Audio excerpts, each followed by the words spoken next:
পৃথিবীর মানুষ মঙ্গলে গেল, চাঁদে গেল, কত কিছু আবিষ্কার করলো, কিন্তু আজ পর্যন্ত পৃথিবীর কোন দেশের কোন সরকার রাসূলের করে যাওয়া সেই চ্যালেঞ্জ মোকাবেলা করার সাহস পায়নি।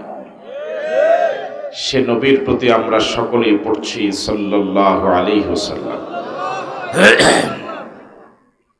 শুহাদায়ে কেরামদের আত্মার মাগফিরাত কামনা করছি। দ্বীনের জন্য, ইসলামের জন্য যারা জীবন দিলেন, মাজলুম হলেন, কবরে গেলেন, পৃথিবীর বিভিন্ন অঞ্চলে বিভিন্ন সময়ে এ হাজারো জনতা নিয়ে ফরিয়াদ করছি, মালিক তুমি তাদের সকলকে শহীদ হিসেবে কবুল করো।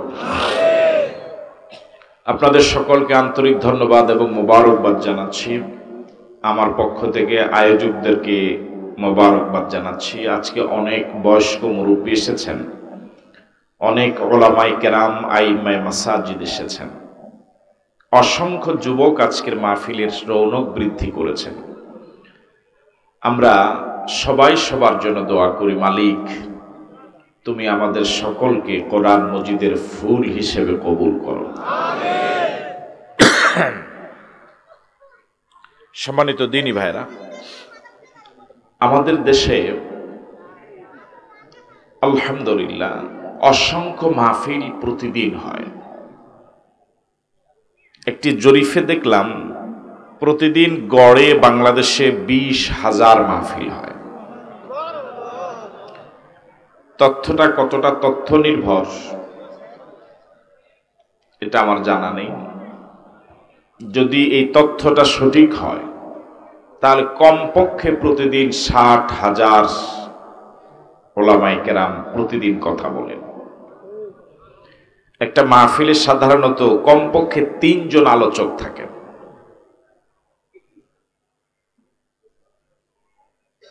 একটা মাহফিলে 3 থেকে 4 জন আলোচক 1-1.5 ঘন্টা করে কথা বলেন, 6-7 ঘন্টা বা 5-6 ঘন্টা। কোনোভাবেই এই 5-6 ঘন্টায় গোটা ইসলামকে বোঝানো সম্ভব নয়। কিন্তু আপনারা তো এসেছেন কষ্ট করে, নিজের টাকা খরচ করে, সময় ব্যয় করে কিছু শিখতে। কিন্তু এই মাহফিলগুলো থেকে আমরা কি নিয়ে বাড়িতে যাই? সিংহভাগ মাহফিল এখন বিনোদনের মাধ্যম হয়ে গিয়েছে। মাহফিলগুলো এখন পরচর্চা, পরনিন্দার এক ঝগড়াকে নতুন করে আবার সমাজে জিয়ে রাখার মাধ্যমে পরিণত হয়েছে।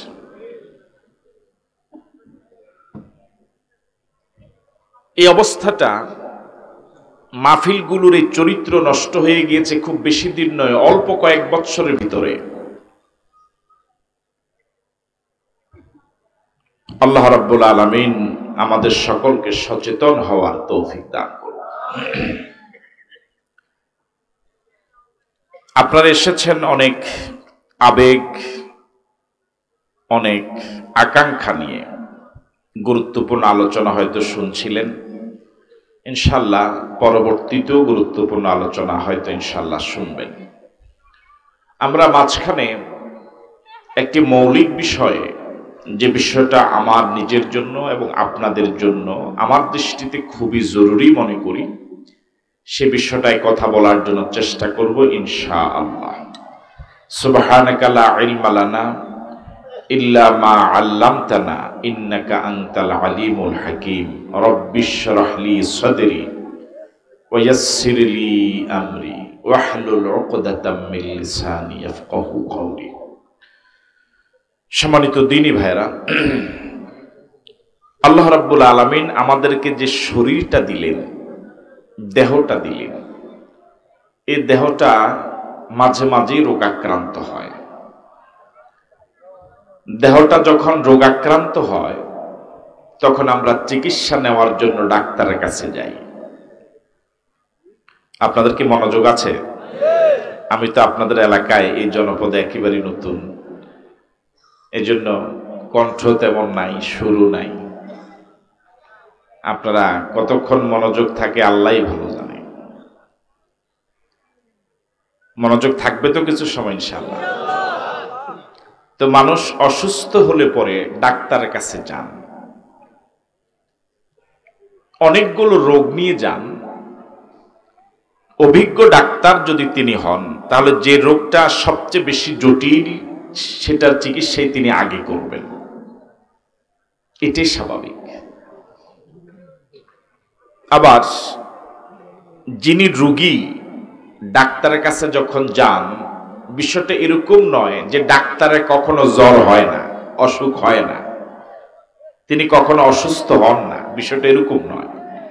বরং ডাক্তারও কি হন? অসুস্থ হন। এমন হতে পারে আপনি যে রোগ নিয়ে গেলেন, ধরে নেন আপনি জ্বর আক্রান্ত হয়ে ডাক্তারের কাছে গেলেন, হতে পারে এরকম আপনার গায়ের জ্বর যে পরিমাণ, ডাক্তারের জ্বর তখন তার থেকে আরো বেশি। সম্ভাবনা আছে না নাই? আপনার গায়ের টেম্পারেচার 101, তখন ডাক্তারের গায়ের টেম্পারেচার 102। এই অবস্থা দেখে আপনি কি চিকিৎসা না নিয়ে ফিরে আসেন? আপনার কি আমার কথা বুঝতেছেন? এটা জবাব কি দেওয়া যাবে? আগের যুবকরা মনে হয় উঠে গেছে। আগের যুবকরা কি এখন আছে ভিতরে? আপনি কি ডাক্তারকে অসুস্থ দেখে ফিরে আসেন না চিকিৎসা নেন? চিকিৎসা নেন। আপনারা ওলামায়ে কেরামদেরকে দাওয়াত দেন ঈমান এবং আমলের রোগের চিকিৎসার জন্য, ঠিক নয় কি? বিষয়টা এরকম নয় যে সকল ওলামায়ে কেরামদেরকে আপনারা দাওয়াত দেন ওনারা ঈমান এবং আমলের রোগে আক্রান্ত নন, বিষয়টা এরকম নয়। বরং আমরাও রোগী, আপনারও রোগী। রাগ করতেছেন মনে হয়? বরং এমনও হতে পারে আপনাদের রোগ থেকে আমার রোগ আরো বেশি। তো শারীরিক রোগ নিয়ে যখন ডাক্তারের কাছে যান, তিনি অসুস্থ হলে পরে যেভাবে চিকিৎসা না নিয়ে ফিরে আসেন না, আমরা রোগী হওয়ার পরেও আমাদের কথা না শুনে যাবেন না।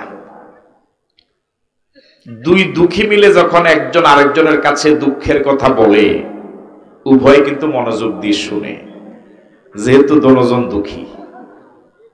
এই উভয়ের কথা, একে অপরের কথা শোনার মাঝে কিন্তু একটা ফায়দা আছে, দুঃখ কিছুটা লাঘব হয়, ঠিক নয় কি? আপনারা রোগী, আমিও রোগী।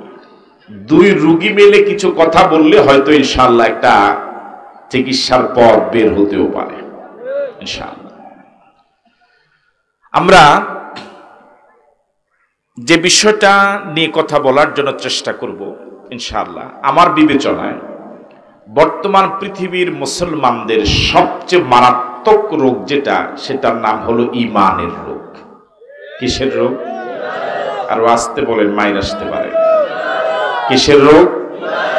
ঈমানের রোগ। রোগটা যেহেতু খুব জটিল, চিকিৎসাটাও জটিল হবে।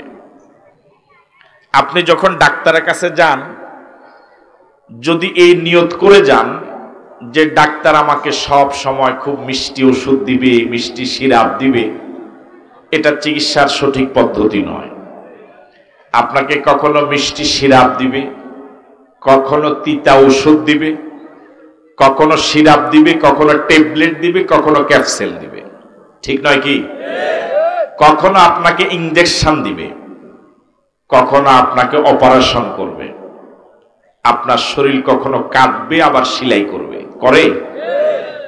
এমনও তো হয় যে আপনাকে অপারেশন করবে, অপারেশন থিয়েটারে নেওয়ার আগে আপনার দস্তখত নেয়, যদি আপনি মরে যান অথবা আপনার আপনজনের কারো কাছ থেকে দস্তখত নেয়। যদি আপনি মারা যান, হাসপাতাল কর্তৃপক্ষ দায়ী নয়। তাহলে আপনি এই যে দস্তখত দিলেন, লোকটা মরে গেলেও আপনারা দায়ী নন, আমি দায়ী, আপনাদেরকে দায়ী করব না।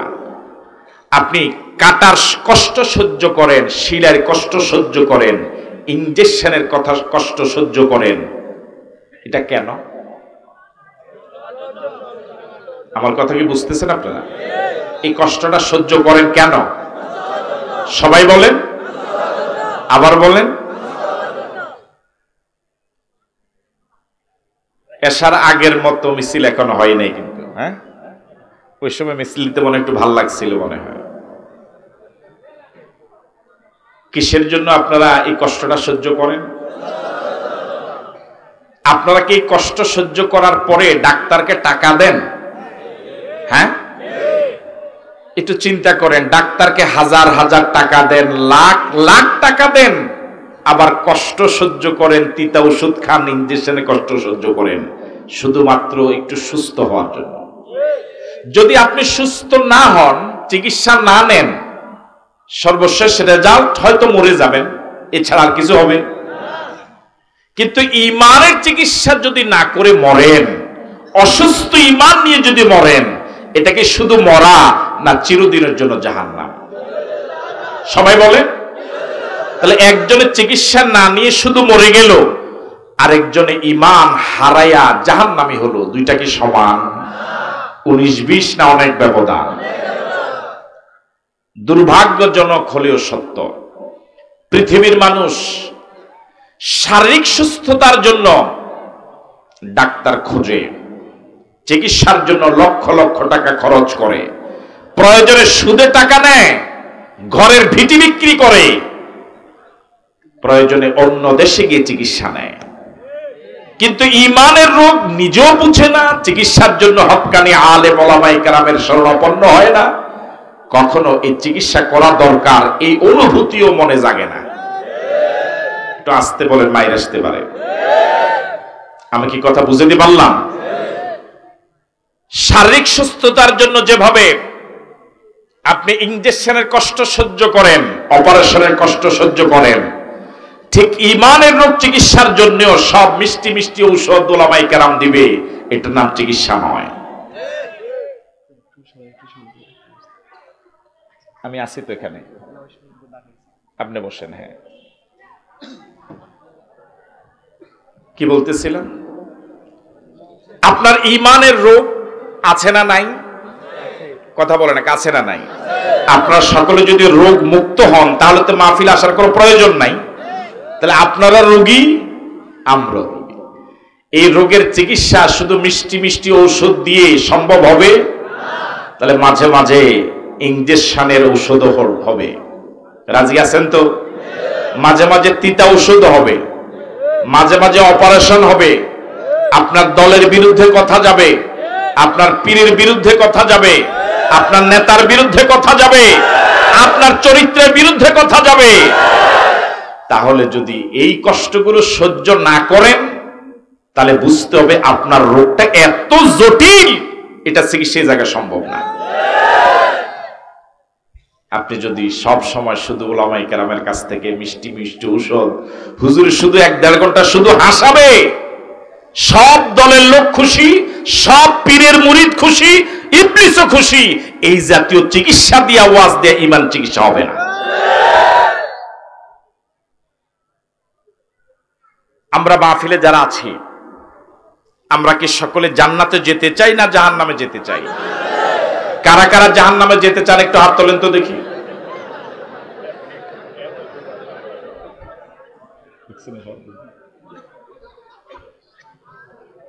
সবাই জান্নাতে যেতে চান? কারা কারা জান্নাতে যেতে চান একটু হাত তোলেন। যারা হাত তুলেছেন স্লোগান পরে, যারা হাত তুলেছেন এই অবস্থা একটু সামনে আগান। যারা জান্নাতে যেতে চান তারা একটু সামনে আগান। আমি হাত নামাইতে বলিনি, এটা একটা পরীক্ষা। হাত তুলে সামনে আগান।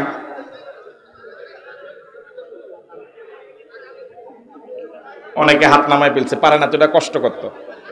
জি, হাত নামা। এই এতগুলো লোককে কষ্ট দিয়েছে দাঁড়ানো যারা, তাদের বসার জন্য। আপনারা যদি এখনো না বসেন, এই লোকগুলোকে কষ্ট দেওয়ার কোনো মানে ছিল না। যারা রাস্তা দাঁড়িয়ে আছেন, মেহরবানি করে পিছনে কর্নারে কিছু জায়গা আছে, ওই জায়গায় গিয়ে বসুন, অথবা যে জায়গায় জায়গা পান ওই জায়গায় বসে পড়ুন। আর স্বেচ্ছাসেবকদেরকে বলবো ওই দাঁড়ানো ভাইদেরকে বসার জন্য কিছু ব্যবস্থা করার জন্য যদি থাকে। সম্মানিত দিনী ভাইয়েরা, আমরা কি সবাই জান্নাতে যেতে চাই? এই কথা থেকে এখনো আসছেন তো ইনশাআল্লাহ? আমাদের অনেকের স্বভাব জায়গা থেকে উঠে যাওয়ার আগে এই কথা পরিবর্তন হয়ে যায়, এরকম না তো? আপনারা জান্নাতে যেতে চান, এই কথাতে এখনো আছেন? জান্নাতে যাওয়া কি খুব জরুরি? সবাই তো বললেন না। যাদেরকে আল্লাহ জবান দিয়েছেন, জবানটা খুলে জবাব দিন। জান্নাতে যাওয়া কি খুব জরুরি? না গেলে চলবে না, যাওয়াই লাগবে। আপনাদের এখানে কাছের বাজার কোনটা? দানামিয়া। এটা ফাল্টাইতে পারেন না? এটা ফাল্টা এলাম। দানামিয়ার সাথে সোনামিয়া মেম্বারও ছিল। হ্যাঁ হ্যাঁ, সোনামিয়াও ছিল। সোনামিয়া ছিল। মেম্বারের নাম সোনামিয়া। এটা একটু পাল্টা এলাম। এটা হ্যাঁ। আরেকটা বাজারের নাম কোন?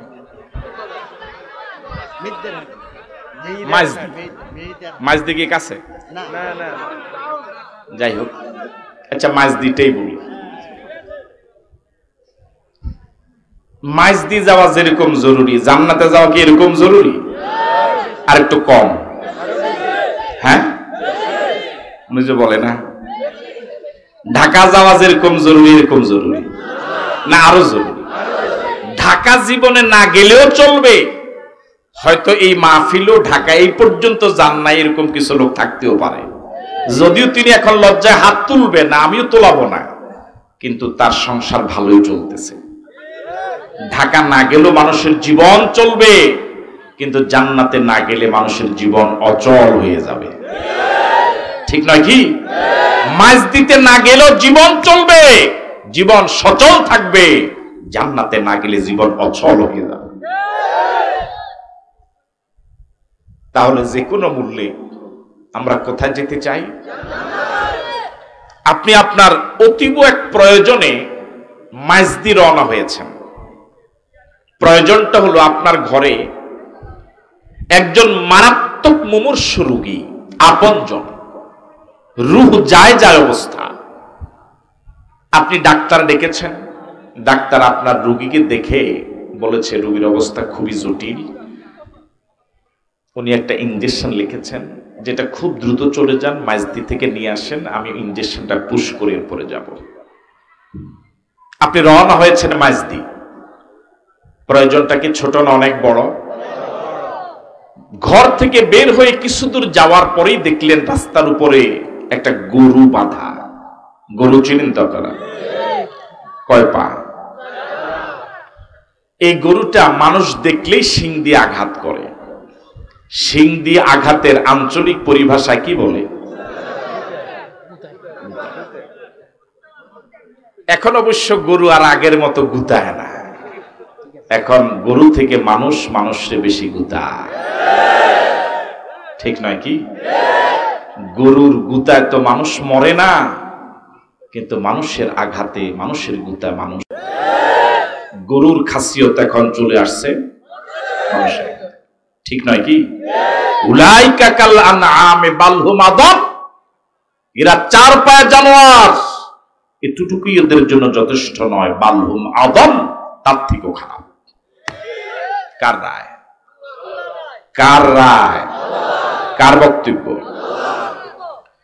তা আপনি রওনা হয়েছেন, প্রতিমধ্যেই বাধার সম্মুখীন হলেন একটা গরু, যেটা মানুষকে দেখলে আঘাত করে। আপনি ওখানে গিয়েই খবর পেয়েছেন একটু আগে এই গরুটা শিং দিয়ে আঘাত করে দুইজনকে হাসপাতালে পাঠিয়েছে। আপনি ও পিছন থেকে সুবহানাল্লাহ, দেখো তো আমার খেদমত করে, কষ্ট করে। বলতেছিলাম, আপনি কি এই গরুটাই অবস্থা দেখে, এই তথ্য ভয়ঙ্কর সংবাদ শুনে কি ফিরে আসবেন না রিস্ক নেবেন? বাকিরা রিস্ক নেবেন না কেন? যেহেতু যাওয়াটা বেশি জরুরি, ঘরে মুমূর্ষু রোগী শোয়া, ঠিক নয় কি? আরো কিছু দূর যাওয়ার পরে দেখলেন রাস্তার উপরে একটা বিষাক্ত সাপ শোয়া। আপনি কি ওই সাপটা দেখে ফিরে আসবেন না রিস্ক নেবেন? কেন নেবেন? যাওয়াটা জরুরি। এভাবে মাঝদি যাওয়া পর্যন্ত ৮-১০টা বাধার সম্মুখীন হলেন। আপনি কি সবগুলো বাধা অতিক্রম করার রিস্ক নেবেন? নেবেন, যেহেতু ঘরে রোগীটা অসুস্থ, মুমূর্ষু। আপনার এই গ্রামেরই আরেকজন লোক রওনা হয়েছে ঠিক একই জায়গায়, একই বাজারে, তবে তার উদ্দেশ্য হলো তিনি পান কিনবে। কি কিনবে বলুন তো দেখি? যিনি পান কিনতে রওনা হয়েছেন তিনি কয়টা বাধা অতিক্রম করার রিস্ক নেবেন? মাশাআল্লাহ, ভালো বুঝতেছি তো। কয়টা বাধা অতিক্রম করার রিস্ক নেবেন? কেন নেবেন না? কত নম্বর বাধাতে তিনি ফিরে আসবেন? প্রথম বাধাতে ফিরে আসবেন। গরুর গুতা খাবেন, পান খাবেন না, তবু গরুর গুতা খাবে না। উনি চিন্তা করবেন পান আজকে না খেলাম আগামীকাল খাবো, ঠিক নয় কি? তাহলে এই দুইজনের মাঝে পার্থক্য কেন? একজনে 8-10টা রিস্ক নিলেন জীবনের বাধা অতিক্রম করা, আরেকজনে প্রথম বাধাতেই ফিরে আসলেন। দুইজনের প্রয়োজনটা এক সমান।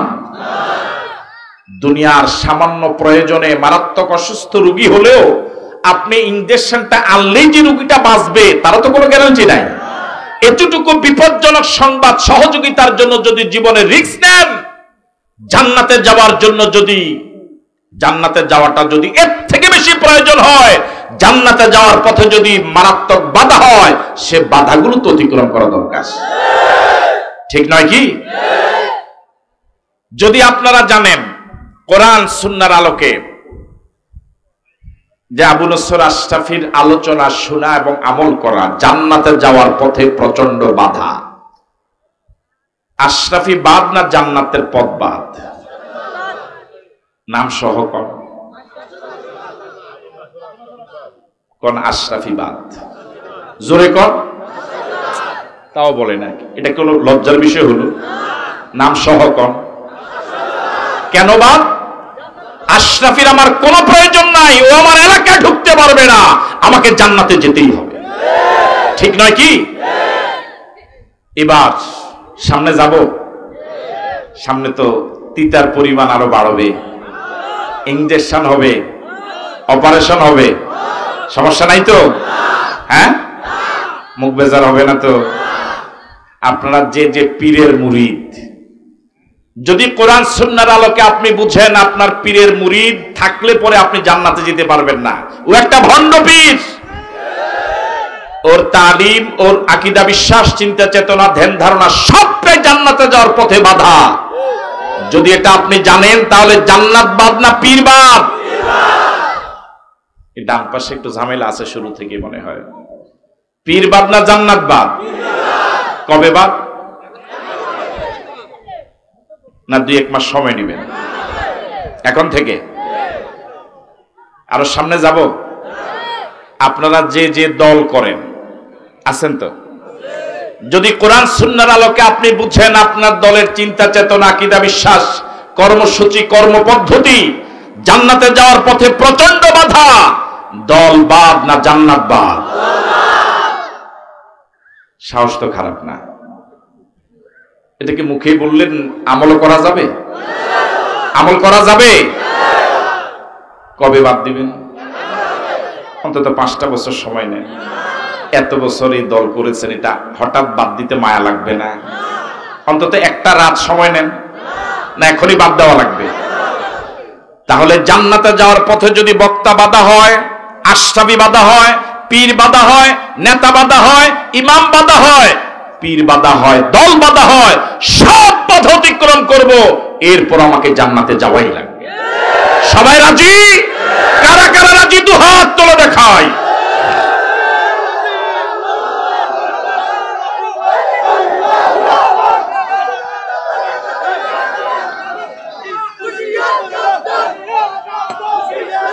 হাত নামা। আচ্ছা, আপনাদের প্রতি আমরা যারা আলোচক, আমাদের অবদান বেশি না আমাদের উপরে আপনাদের অবদান বেশি? একটু বুঝে শুনে জবাব দেন। হ্যাঁ, এটা তো আন্দাজে একটা হাওয়া দিলেন। আপনাদের অবদান বেশি। আপনারা দাওয়াত না দিলে, আপনারা হাদিয়া না দিলে দেশের সব বক্তার বক্তাগিরি শেষ। আপনারা টাকা না দিলে কোনো বক্তার গাড়ির চাকা ঘুরবে না। গাড়ির চাকা ঘুরা তো দূরের কথা, গাড়ি তো থাকবে না, রিক্সা চলার অবস্থায় তো নাই। বুঝে নাই মনে হয়? দেশে মুরিদের উপরে পীরের অবদান বেশি না পীরের উপরে মুরিদের অবদান বেশি? পীরের উপরে মুরিদের অবদান। মুরিদেরা যদি চিন্তা করে সিদ্ধান্ত নেয়, পীর সাহেবকে যদি বলে মুরিদ হব, আপনার তালিম মেনে চলবো, আপনার সবক আমল করব, কিন্তু গরু ছাগল দিব না, হাদিয়া দিব না, কোন পীর এই পীরালি ধান্দায় থাকবে না। একটা পীরও আমার মনে হয় পাওয়া যাবে না যে এই পেশায় থাকবে। যদি দেশের আয়োজকেরা শ্রোতারা যদি সিদ্ধান্ত নেয় ওয়াজ মাহফিল আয়োজন করব, চমৎকার সুন্দর প্যান্ডেল করব, ভালো মানের খাওয়াবো, ভালো তো বলছে, মানে আমি যেটা বলতে এটা উনি বলছে, এটা সহযোগিতা করছে যে টাকা দেব না, একজন বক্তব্য পাওয়া যাবে। অন্যদেরকে পান কিনা জানি না, আমারে পাইতেন না। কথা কি অসত্য বলবো? দেশে সব কাজ কারবার বাকিতে চলে, ওয়াজ বাকিতে চলে না, বরং বক্তাদেরকে অগ্রিম দেওয়া লাগে, স্টেজে উঠার আগে পাঠায় দেওয়া লাগে। কথা কয় না কেন? ঠিক কিনা? মাহফিলের কাছাকাছি আসে বলে বাকিটা ফেট করে দেন, না হলে আমি সামনে যাব না। সুবহানাল্লাহ। ওকে সুবহানাল্লাহ। সর্বঙ্গে ব্যথা, ওষুধ দিব কোথা? মানে এখন টোটাল বিষয়টাই শুধু ব্যবসা, শুধু ব্যবসা, শুধু ধান্দা, শুধু ধান্দা, শুধু ধান্দা।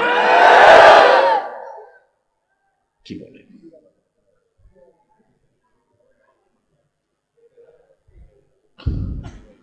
কর্মীরা ছাড়া নেতার নেতাগিরি শেষ, ঠিক নয় কি? তাহলে মুরিদ ছাড়া পীর অচল, কর্মী ছাড়া দল অচল, শ্রোতা আয়োজক ছাড়া বক্তা, ঠিক নয় কি? এ পর্যন্ত কি দেখেছেন কোন বক্তা কোন আয়োজকের জুতা ঠিক করে দিতে? কথা কয় না কেন? কোন আয়োজকের ব্যাগ পার করতে দেখেছেন কোন বক্তাকে? এ পর্যন্ত কি আপনাদের নজরে পড়েছে কোন পীর তার কোন মুরিদের জুতা ঠিক করে দিতে? কোন পীর তার কোন মুরিদের ব্যাগ পার করতে? বরং সিংহভাগ ক্ষেত্রে দেখা যায় পীর এমন লোকদেরকে দিয়ে খেদমত নেয় যে লোকের বয়স পীরের বাবার সমান, ঠিক নয় কি? এবার বলুন তো, আমাদের প্রতি আমাদের আব্বা আম্মার অবদান কম না বেশি?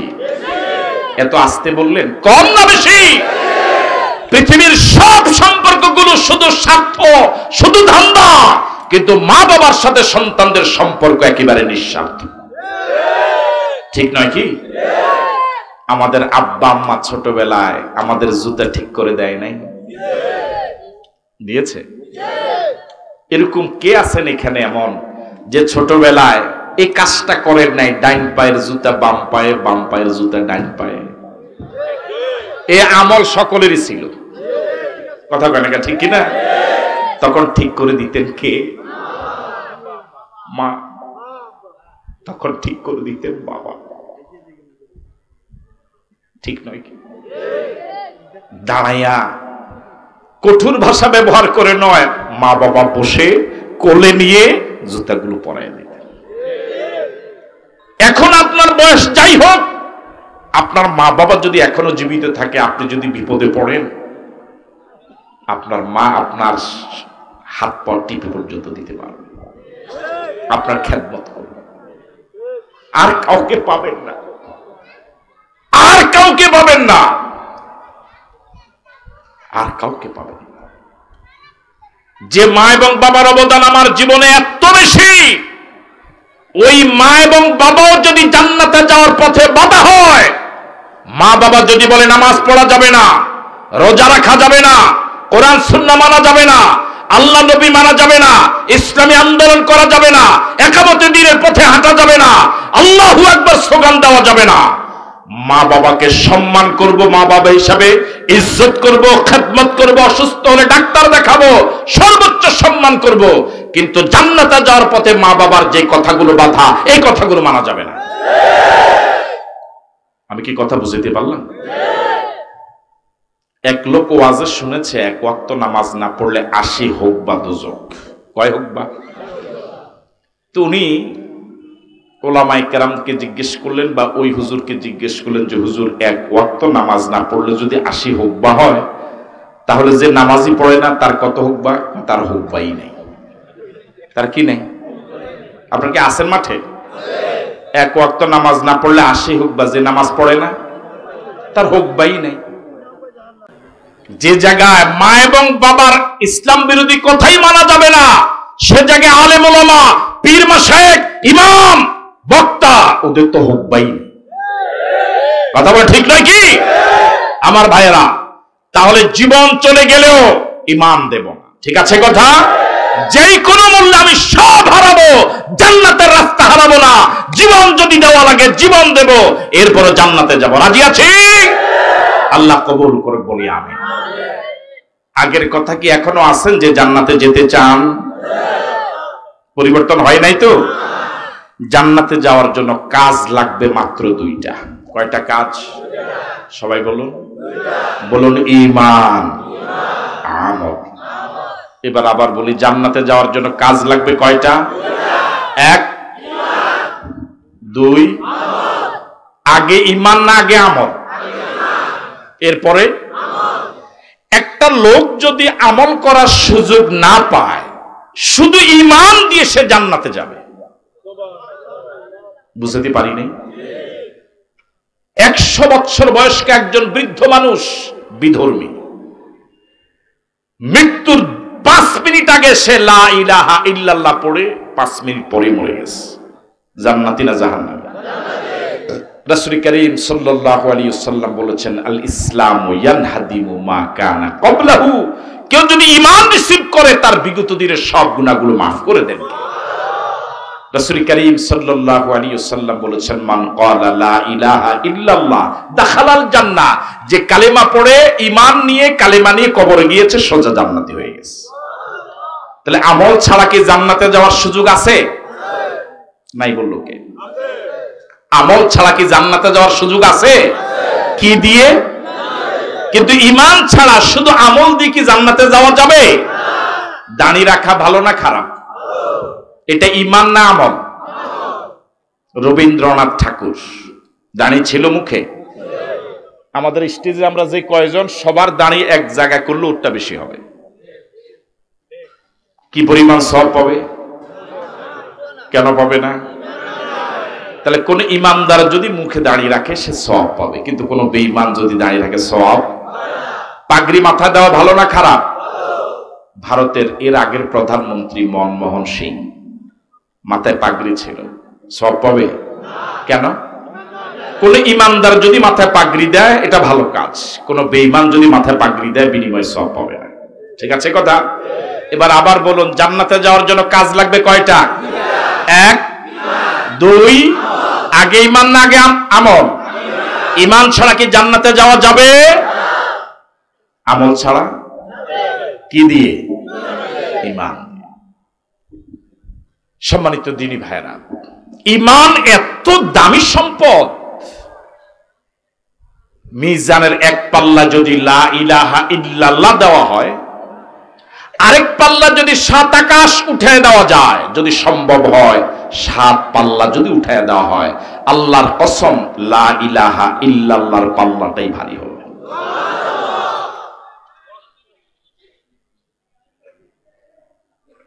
রাসূল করিম সাল্লাল্লাহু আলাইহি ওয়াসাল্লাম বলেছেন, সর্বশেষ যে ব্যক্তি জান্নাতে যাবে, মনোযোগ আছে আপনাদের? আল্লাহ রাব্বুল আলামিন তার জন্য 7 পৃথিবীর সমান জায়গা জান্নাতে বরাদ্দ রেখেছে। আরো আস্তে করে সুবহানাল্লাহ। কয় পৃথিবীর সমান? আপনাদের উপজেলার নাম কি? সদর উপজেলা। সদর উপজেলার 0 পয়েন্টে 1 শতক জায়গার দাম কত হবে? একটু বলেন না, একটা আইডিয়া করে বলেন। 20 লাখ। 20 লক্ষ টাকা যদি গড়ে ধরেন, তাহলে টোটাল সদর উপজেলাটার দাম কত ক্যালকুলেটরে কি হিসাব করা যাবে? এভাবে পুরা নোয়াখালী জেলা, কথা কয় না কেন, গোটা বাংলাদেশ, গোটা পৃথিবী, এভাবে 1 পৃথিবী নয়, 2 পৃথিবী নয়, 7 পৃথিবীর সমান জায়গা বরাদ্দ রাখবেন নয়, বরাদ্দ করা আছে যে ব্যক্তি লা ইলাহা ইল্লাল্লাহ নিয়ে কবর গিয়েছে। আরো আস্তে করে সুবহানাল্লাহ। এই মোবাইলটার দাম যদি 20,000 টাকা হয়, এই মোবাইলটা কেনার জন্য কত হাজার টাকা লাগবে? তা বলে না কেন, কয় হাজার? এই পানির বোতলটার দাম যদি 15 টাকা হয়, এটা কেনার জন্য কত টাকা পুঁজি লাগবে? এই গ্লাস, এই কাপ এবং ফ্রিজটার দাম যদি 100 টাকা হয়, তাহলে এটা কেনার জন্য কত টাকা পুঁজি লাগবে? ঠিক আছে কথা?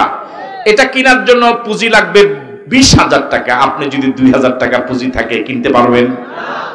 7 পৃথিবীর সমান জান্নাত কেনার জন্য কি পুঁজি লাগবে? সবাই বলেন, আবার বলেন। এটা কেনার জন্য লাগবে 20,000। পানির বোতলটা কেনার জন্য লাগবে 15 টাকা। এটা কেনার জন্য পুঁজি লাগবে 100 টাকা। কিন্তু 7 পৃথিবীর সমান জান্নাত কেনার জন্য পৃথিবীর কোন সম্পদ নয়, একটাই পুঁজি, সেটা হলো লা ইলাহা ইল্লাল্লাহ। এবার বলুন তো দেখি, লা ইলাহা ইল্লাল্লাহর মতো পুঁজি সম্পদ কি আর আছে? আছে? এবার বলুন তো দেখি, আমরা আজকের এই ময়দানে যারা আছি, আলোচনা শুনছি, দাঁড়ানো এবং বসা, পৃথিবীর শ্রেষ্ঠ সম্পদ লা ইলাহা ইল্লাল্লাহ, এই শ্রেষ্ঠ সম্পদটা কি আমার আপনার কাছে আছে? অনেকের কাছে নাই তো। হিন্দু আছে মনে হয় এখানে নাকি? আমাদের আলোচনা আলহামদুলিল্লাহ অনেক হিন্দু জায়গায় জায়গায় শুনে। আপনাদের এখানে কেউ নাই তো এরকম? আওয়াজ দিলেন না যে। ঈমান নামক সম্পদ কি আপনাদের কাছে আছে? আপনাদের এলাকা মাঠে যারা কাজ করে, শ্রমজীবী মানুষ, 6 ঘন্টা কাজ করে, সন্ধ্যাবেলা কত টাকা পায়? একটা শ্রমিক 500 টাকা ইনকাম করার জন্য যে পরিমাণ কষ্ট করে, পৃথিবীর শ্রেষ্ঠ সম্পদ ঈমান। ওই ঈমান রিসিভ করতে, অর্জন করতে আমার কি এর 1000 কোটি ভাগের 1 ভাগও কষ্ট করা লাগছে? লাগে না। গত 2 বছর সারা দেশ, সারা পৃথিবী করোনায় কোলাপস হয়ে গিয়েছে। পরীক্ষাগুলো বন্ধ হয়ে গিয়েছে। সরকারগুলো এক চমৎকার পদ্ধতি আবিষ্কার করেছে, পরীক্ষাবিহীন পাস, অটো পাস। আমার মন বলে পৃথিবীর শ্রেষ্ঠ সম্পদ ঈমান আল্লাহ রাব্বুল আলামিন আমাকে আপনাকে দিয়েছে অটো পাসের মতো উপহার হিসেবে। সুবহানাল্লাহ বললেন না? আল্লাহ রাব্বুল আলামিন বলেন, হাল আতা আলাল ইনসানি হিনুম মিনাদ দাহরি লাম ইয়াকুন শাইআম মাযকুরা। আমার আপনার যখন জন্মই হয় নাই, আমি আপনি যখন আলোচ্য বিষয় ছিলাম না, অস্তিত্বই লাভ করি নাই, তখন মালিক দয়া করে, মায়া করে আমার আপনার নামটা ইমানদার বান্দাদের কাতারে আমার আপনার নামটা দয়া করে লিখে দিয়েছে। এটা কি আমার আপনার প্রতি মালিকের ছোট দয়া না, অনেক বড় দয়া? এই জন্য সর্বোচ্চ আওয়াজ দিয়ে বলেন আলহামদুলিল্লাহ। আরো জোরে বলেন আলহামদুলিল্লাহ। এই দয়াটা যিনি করেছেন তিনি কে? আওয়াজ দিয়ে বলুন তো আল্লাহ। আরো জোরে বলুন আল্লাহ। আমার ভাই, কত দামি সম্পদ আমার আপনার কাছে আছে। আমেরিকার প্রেসিডেন্টের নাম কি? পুরুষ না মহিলা? ভারতের প্রধানমন্ত্রীর নাম? রাশিয়ার প্রেসিডেন্টের নাম? ঈমান নামক সম্পদ কি এদের কাছে আছে? আছে? আমাদের দেশে 20 কোটি মানুষ। আমার মন বলে 20 কোটি মানুষের মাঝে একজন মানুষও আমেরিকার প্রেসিডেন্ট হওয়ার স্বপ্ন দেখে না, কল্পনাও করে না। আমেরিকার প্রেসিডেন্ট হওয়ার স্বপ্ন দেখা, কল্পনা করা তো অনেক দূরে। যে দেশে যেতে পারলে আমরা নিজেকে গৌরবান্বিত বোধ করি, গৌরব বোধ করি, নিজেকে সফল কাম মনে করি। ঠিক নয় কি? নিজে যেতে পারে নাই, নিজের ছেলে আমেরিকায় গিয়েছে, মেয়ের জামাই আমেরিকার সিটিজেনশিপ পেয়েছে, ওই মুরব্বীর সাথে তো কথা বলা মুশকিল হয়ে যায়। ঠিক নয় কি? তাহলে যে দেশে যেতে পারলে আপনি জীবনকে ধন্য মনে করেন, ওই দেশের প্রেসিডেন্টের নাম জো বাইডেন। কোন লোক যদি সারা পৃথিবীর প্রেসিডেন্ট হয়, ঈমান নামক সম্পদ যদি না থাকে, 4 পয়সার দাম নয়। আমার দেশের রিকশাওয়ালা, ঠেলাওয়ালা, কুলি, মজুর, গরিব মানুষ যে ঈমান নিয়ে মরেছে, আমেরিকার প্রেসিডেন্ট, ভারতের প্রধানমন্ত্রী থেকে তার দাম বেশি। ঠিক নয় কি? যে গরিবকে আপনি সালাম দেন না, বরং গরিব সালাম দিল আপনি লজ্জায় সালামটা লন না, এরকম দামি মানুষ সমাজে আছে না? কিন্তু নির্বাচন আসলে গরিবের বন্ধুর অভাব হয় না। ঠিক নয় কি? আসলে গরিবদের কোন সমাজে তেমন দাম নাই, না বক্তাদের কাছে আছে, না ইমাম সাহেবের কাছে আছে, না নেতাগো কাছে আছে। ঠিক নয় কি? গরিব আয়োজক, বক্তাদের কাছে কোনো কি নেই। বুঝেন না মনে কথা? আপনি কি আসেননি? না, গরিব আয়োজক বলছে যে হুজুর খুব আবেগ, আপনাকে খুব ভালোবাসি, আমাদের এলাকার মানুষ আপনাকে খুব পছন্দ করে, হুজুর টাকা একটু কম দেব, কোনো বক্তা পাইতেন না। কথা কয় না ঠিক কিনা? গরিব মুরিদ পীর সাহেবের কাছে কোনো কি নাই। একজনে দিছে 10,000, আপনি দিছেন 10 টাকা, ভালোবাসা তার থেকে আপনার বেশি। কথা কয় না ঠিক কিনা? নেতার কাছে গরিব কর্মীর কোনো দাম। এমনকি পরিবারে যে ছেলেটার ইনকাম কম, ওই ছেলেটার কদর কম, ঠিক নয় কি? ভাগিনার বিয়াতে সব মামারা দাওয়াত পায় কার্ড দিয়া, কিন্তু যে মামা গরিব, ওই মামা কার্ড তো দূরের কথা, মৌখিক দাওয়াতও পায় না। যখন অন্য মামাকে দাওয়াত দেয় কার্ড দিয়া, তখন উপস্থিত যদি হয়ে যায়, আচ্ছা আপনিও যাইয়েন, বুঝেন না মনে কথাটা?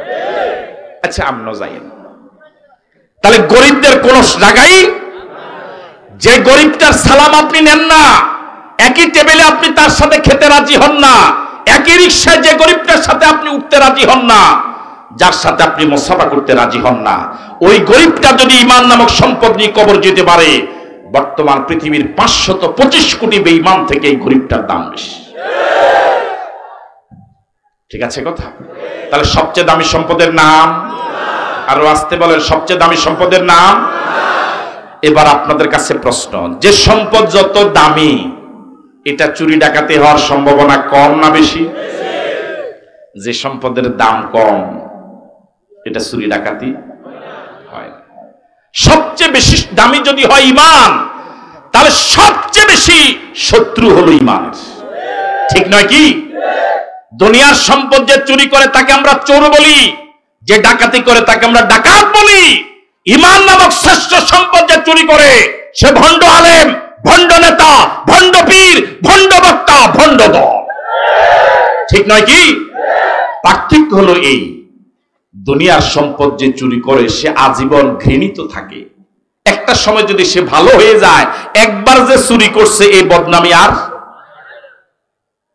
বুঝেন কি আপনারা আমার কথা? বিরক্ত হচ্ছেন না তো? আলোচনা কি আর 10-15 মিনিট চলবে?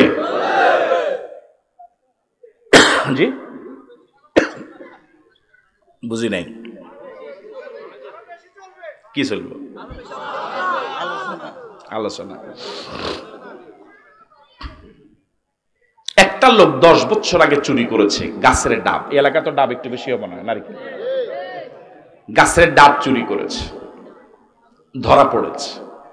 আপনি ধইরা এমন মার দিলেন, মাথা কামায়া আলকাতরা দিয়া বাজার ঘুরে এলেন। এরপরে লোকটা আর জীবনে কখনো চুরি করে নাই, একদম ভালো হয়ে গেছে। কিন্তু একবার যেহেতু চুরি করেছে, পরবর্তীতে সে আর কখনো চুরি করে নাই, ভালো হয়ে গিয়েছে। এই লোকটা একটা উপযুক্ত ছেলে, খুব ভালো মানের ডাক্তারি পাশ করেছে। আপনার মেয়েটা কি ওই চোরের ছেলের কাছে বিয়ে দিবেন? কথা কয় না কেন? ছেলেটা তো চুরি করে নাই, তার বাবা জীবনে একবার চুরি করেছে, আর কখনো চুরি করে নাই, এরপরও বিয়ে দিবেন না? জীবনে যেহেতু একবার চুরি করেছে, চোর হিসেবে পরিচিত, মানুষ তাকে ঘৃণা করে, এই চোরকে আমি বেয়াই বানাবো না। কথা কয় না ঠিক কিনা?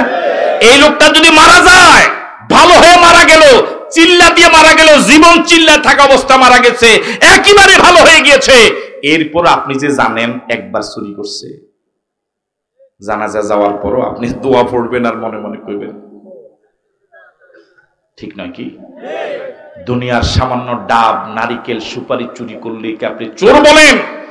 আর দুনিয়ার যে লোকেরা বেশি দামি সম্পদ চুরি করে, হাজার হাজার টাকা চুরি করে, তাকে কেউ চোর বলার সাহস পায় না, বরং স্যার বলতে বলতে মুখ দিয়ে ফেনা বের হয়। আবার শ্রেষ্ঠ সম্পদ ঈমান যে চুরি করে, তাকে চোর তো বলেনই না, বরং তাকে সর্বোচ্চ সম্মান দেন, হুজুর বলেন, প্রধান অতিথি করেন, বড় পিসা বলেন, তাকে আবার হাদিয়া দিয়া গাড়িতে তুইলা অন্য হুজুর করে ফার্মের মুরগা, ওনারে দেশি মুরগা। বুঝেন না মনে কথা? যে ভণ্ড পীর, ভণ্ড আলেম, ভণ্ড বক্তা, ভণ্ড নেতা আপনার ঈমান চুরি করে নিয়ে যায়, সে আপনার শ্রেষ্ঠ সম্পদ চুরি করে নিল, আবার আপনার পোস্টারে প্রধান অতিথি, প্রধান মুফাসসির করে দাওয়াতও দিলেন, 50-60 হাজার টাকা হাদিয়াও দিলেন, খুব ইজ্জতের সাথে রিসিভও করলেন, যাওয়ার সময় গাড়িতে উঠে খুব ভদ্রতার সাথে বলেন, হুজুর তেমন কোনো খেদমত করি নাই, করতে পারি নাই, না কেন 50,000 টাকার ভাঙ দেন। তাহলে হাজার হাজার টাকাও দিলেন, ভালো মানের খাওয়াইলেনও, যাওয়ার সময় ইমানটা লয়ে গেল।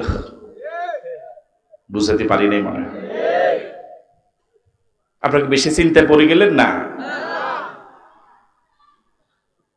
কথাগুলো ঢুকতেছে মাথায়? আর কতদিন ঘুমে থাকবেন? আর কতদিন ঘুমে থাকবেন? রাসূল করিম সাল্লাল্লাহু আলাইহি ওয়াসাল্লাম আজ থেকে প্রায় ১৫০০ বছর আগে বলে গেলেন কিয়ামতের অসংখ্য আলামত, এর মাঝে একটি ভয়ঙ্কর আলামত বলে গিয়েছেন, এই যে কিয়ামতের আগে এমন একটি জামানা আসবে যে সময় মসজিদে মুসল্লির অভাব হবে না, এর মাঝে একজন ইমানদারও পাওয়া যাবে না। নাউজুবিল্লাহ বললেন না? বলুন ইন্না লিল্লাহি ওয়া ইন্না ইলাইহি রাজিউন। রাসূলের এই কথাটা কত পার্সেন্ট সত্য? কত আনা সঠিক? 100 আনা বলে। কত আনা? এই কথাটা ওই রাসূল বলেছেন যে রাসূল গোটা জীবনে একটা মিথ্যা কথা বলে নাই। আল্লাহু আকবার বলবেন না? মক্কার কাফের এবং মুশরিকরা রাসূলকে পাগল বলেছে, কবি বলেছে, গণক বলেছে, জাদুকর বলেছে, অসভ্য ভাষায় গালি দিয়েছে, রাস্তাতে হাঁটতে দেয় নাই, কাঁটা দিয়েছে, আল্লাহকে সিজদা দিতে পারে নাই, জবে করা উটের নারী ভুঁড়িগুলো পিঠে চাপা দিয়ে হত্যা করতে চেয়েছে, স্বাধীনভাবে জন্মভূমিতে থাকতে পারে নাই, ওদের অত্যাচারে রাতের গভীর অন্ধকারে মক্কা ছাড়তে বাধ্য হয়েছেন। এই মানের শত্রু যারা, তারাও জীবনে বলে নাই মুহাম্মদ গোটা জীবনে একটা মিথ্যা কথা বলেছে।